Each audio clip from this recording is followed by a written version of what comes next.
So tuning in here with Richard Henderson, player coach for Bellingham United. I just had a few questions about this upcoming weekend.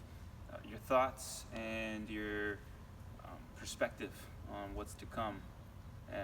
First, I would just how did you get into the position of a player coach, and how did you find Bellingham United? Well, it's been a while for me. I moved to Bellingham in 2015. I got a job at the local university here, and so I played all over from the UK originally. I got a soccer scholarship in Illinois and kind of found my way and around the States and played kind of PDL and all that good stuff. And then when I made up here, one of the first things I wanted to do is find a place to play. And then I heard from some friends at Western that there was an outdoor and indoor team, and I played a little bit indoor with the St. Louis Well, now they're the St. Louis Ambush, used to be Illinois Paysaw, and so I played a little bit with those guys. So I felt like I knew a little bit, so I came out, and it was really good standard. Really enjoyed it. I loved the guys, so I instantly made 15 best friends, and so I played for 3 years, I think, and then we won all three championships. And then Quill moved, the old coach moved to Spokane from law school, and then he said that he wanted me to take over, and so I took the team to nationals that year where we got beat in the finals. And then last year was my first year doing the player coach, and we lost in the finals to Tacoma. So this is my second full year in it. So I played indoor before for a few years. I've not played for 15 years or anything like that, but I do enjoy the game, and I think there's a unique tactical aspect that I really like too. Obviously, I play outdoor, coach outdoor too, but I do like the indoor tactical side of it, and so I've been focusing a lot on that with them. But it's hard doing the player coach role as well. It's unique, but I think it works, or it can work. Right. It's challenging, but I'm really enjoying it. Yeah. From what I've seen in the game, it's new here in the States, at least. It's developing very quickly, and even just from the times that you first see the first season, the second season, you start to understand the game more from a tactical perspective, like you're saying. And I think it's a race with teams in the league. Who can learn the game the quickest, who can adapt the quickest from outdoor players, how do you convert them into indoor players, because it is two different sports. Might have the same fundamentals as one, first touch and pace and just passing and all that good stuff, but what do you think are some strengths of the team that's coming down that we will need to prepare for?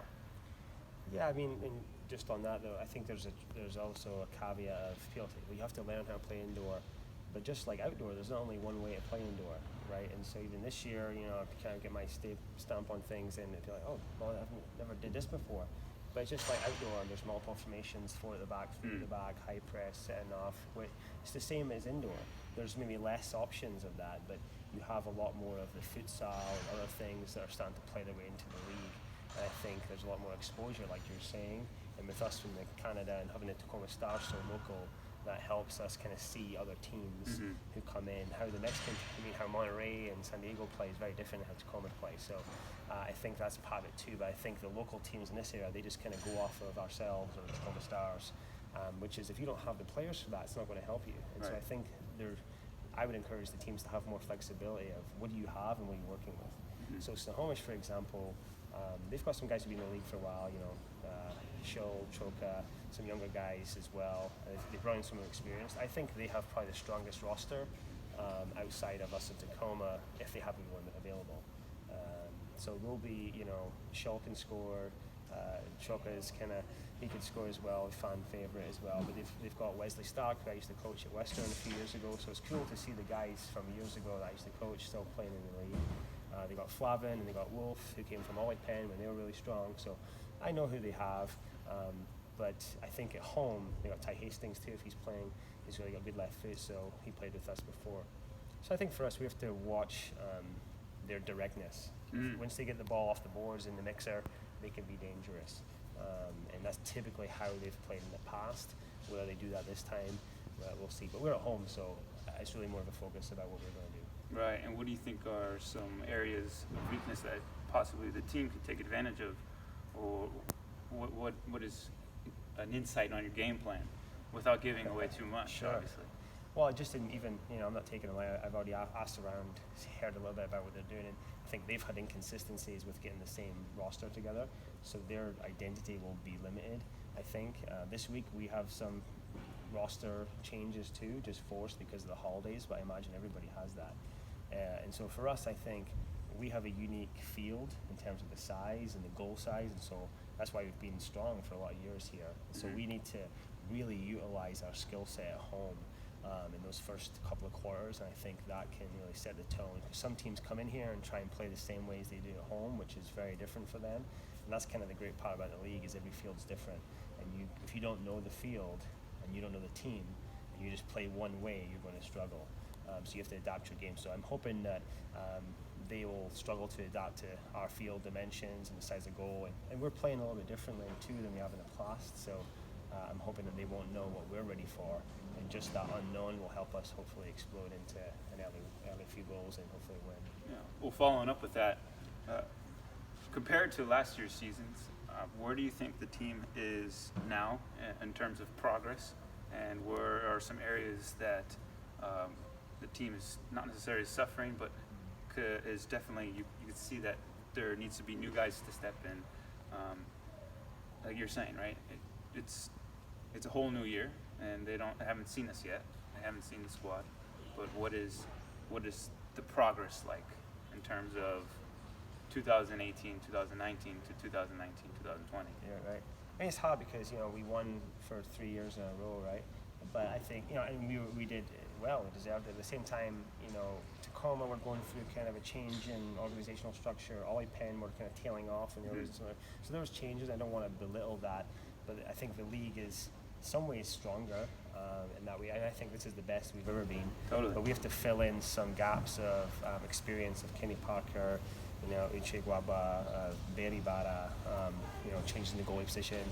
Chris Jepson's not had any game time for us this year, and so we've Brendan Quillisi obviously left as well. So we lost the starting 5 away. And in previous years with Oscar Jimenez, who's now playing in USL, Callum Brown, Tyler Biocchi. So that old guard kind of, when I came in, changed overnight. Totally. And that was difficult, but at the same time, it's allowed younger players to learn the game. And you can't go into Walmart and buy a bag of experience. You got to play. That's the reality of it. And so giving them the game time to learn it. But on purpose, we started 3 weeks earlier this year. We got more preseason games, and I think that helped us a lot. So I think we're at a better spot than we've ever been. I mean, if you just look at our goal return this year, Kashmir's having the best season he's ever had. Fire. I'm still scoring goals, and so the guys the change is always. It's been helpful for our aging players, I guess, as well. Trying to get the best out of them as well, and not just have a one-size-fits-all approach. Trying to cater to what we have. So I think we have a unique style for this year, and it puts the best players in the best positions while allowing for flexibility. So I think that's a little bit different than what you've seen in the past, where I think we've just been better than the opposition in terms of ability or athleticism. That's important, but there's also, like when we went to nationals, we just saw a different level. And it was, okay, how do we do that? Even though we were still successful at nationals, we learned a ton from there, and if we really want to progress to that, to win that, we need to move forward and just not rely on, we're just going to run past guys. So of course. I think that's probably the difference. Who are some players that the fans should look out for this weekend? Because it is a brand new team, and there is some of that old flavor as well, but there's new faces, there's new players who probably this is their first season. This is only game 5. Right. So give us some names so we can look out for them this weekend. Well, I probably got to start with Nick Kashmir. He's a hometown hero, returning. He's played with us for years. I had a stint down with the pro team, but he's been around for a long time, so we really rely on his leadership. I know he does a lot of the talking when I'm not around, right? He'll gas the guys up. He'll do a lot of that. He comes to me practice, trains like he's 16, runs like he's 16 still, but he's got 14, I think, already, and I think our styles probably benefit him the most. Of course. And so I think you got to watch for him. Ultimately, he's had back-to-back hat tricks. Oh, yeah. Nate Salveson is a newcomer in the goal. He's not new to the league. He's been around for a decade or so, been around to a lot of different training camps. Yeah. But he's gave us a freshness about us in the back and in the goalkeeping, and I think that's been a real brought calmness to the back line, especially with losing a lot of people. In addition to that, Spencer Wills came in, got experience with us, played outdoor and played game, but indoor limited, and so he's came in again. He also brings in a calmness to that back, which you need in indoor.